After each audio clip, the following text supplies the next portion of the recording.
Assalamualaikum warahmatullahi wabarakatuh. Selamat datang kembali di kelas Bahasa Indonesia. Ini adalah lanjutan dari materi yang kemarin. Sebelum belajar, teman-teman bisa mempersiapkan terlebih dahulu. Sorry, saya agak sedikit serak. Mempersiapkan terlebih dahulu buku catatan.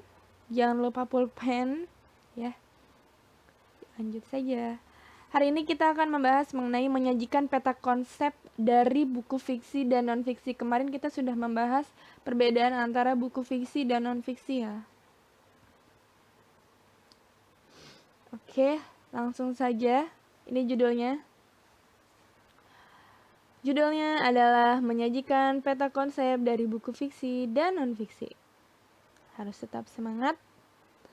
Kalau sudah dicatat, kita bisa lanjut. Setelah mempelajari ini, kamu diharapkan mampu membuat peta pikiran dari isi buku yang kamu baca. Peta pikiran biasanya saya sebut sebagai peta konsep, itu sama saja ya, atau peta konsep sama dengan mind mapping. Jadi kalau saya minta teman-teman untuk membuat mind mapping, ini arti yang sebenarnya. Jadi di dalam mind mapping atau peta konsep itu kita perlu mengisi tentang apa sih? Yuk kita bahas.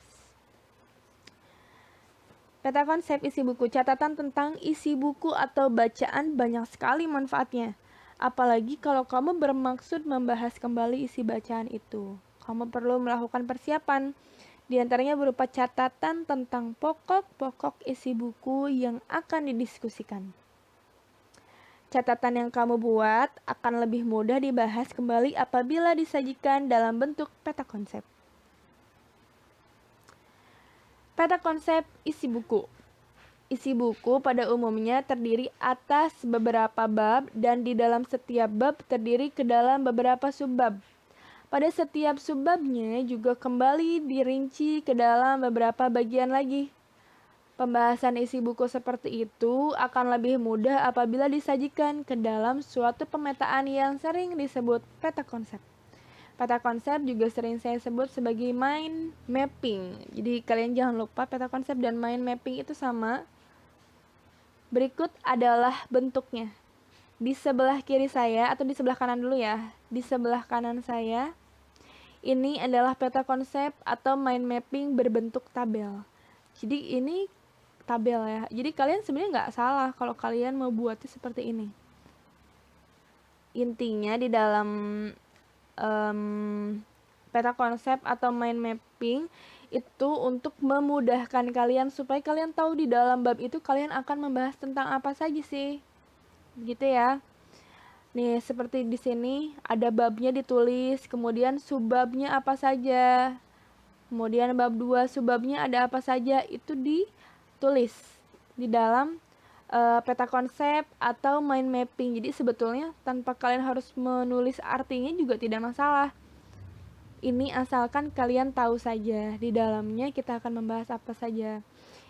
Ini bentuk lain dari mind mapping. Bentuknya ini lebih bebas ya, kalau ini lebih formal menurut saya. Ini lebih bentuknya seperti mind mapping yang biasa kita buat gitu. Dengan pemetaan seperti ini, isi buku dapat tergambarkan dengan jelas, susunannya juga lebih terperinci gitu ya. Isi setiap bab dalam sebuah buku dapat lebih diperjelas dengan peta konsep di atas atau di sini. Suatu bab disajikan dalam satu bagan sehingga sistematikanya bisa lebih terperinci. Oke, kita lanjut. Peta konsep alur. Ini biasanya dibuat atau diperuntukkan untuk buku-buku cerita seperti novel ataupun buku kumpulan cerpen atau dongeng. Ini akan lebih mudah dipahami apabila disajikan dalam bentuk alur seperti ini, teman-teman. Ini namanya peta konsep atau mind mapping, bentuknya alur. Dalam setiap bagiannya diisi dengan catatan ringkas, misalnya ada pengenalan, penanggalan peristiwa, konflik, kemudian ada penyelesaian konflik, ada penutup cerita ya. Jadi di dalamnya itu kalian perjelas lagi. Misalkan pengenalan cerita itu membahas tentang apa? apa yang disampaikan pengarangnya, gambaran tentang tokohnya ada siapa saja, kemudian di mana cerita itu bermula.